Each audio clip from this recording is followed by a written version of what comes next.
ზუგდიდში 21 წლის ქალზე ძალადობის ბრალდებით ქმარი და მამა მთილი დააკავეს. ქალი ამბობს, რომ ქმარმა და ქმრის მამამ მასზე არასრულწლოვანი შვილის თვალწინ იძალადეს. თამარ ბულიას თქმით, დაზიანებების კვალი მთელ სხეულზე აღენიშნება. ახალგაზრდა ქალი ამბობს, რომ ქმრის ოჯახმა თბილისიდან ზუგდიდში მოტყუებით ჩაიყვანა და შვილის წართმევით დაემუქრნენ. ბულიას დედა მთილი ძალადობის პაკს უარყოფს და ამბობს, რომ მან დაზიანებები მანქანიდან გადმოსვლის დროს მიიღო.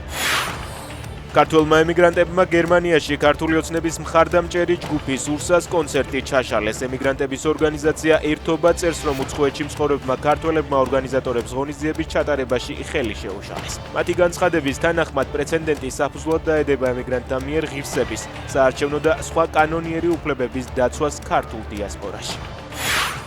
თავარს აწვდიან ინფორმაციას, რომ ავტომობილით, რომელიც უზნაძის ქუჩაზე წესების დარღვევით იყო დაპარკინგებული, სავარაუდოდ სპორტის მინისტრის პოსტზე მყოფი შალვა გოგოლაძის ცოლი თამარ ფირცხალავა გადაადგილდებოდა. მანქანის გზიდან ხელით გაწევა მოქალაქეებს მოუწიათ. არასწორი პარკირების გამო ქუჩაზე ავტობუსი ვერ გადაადგილდებოდა.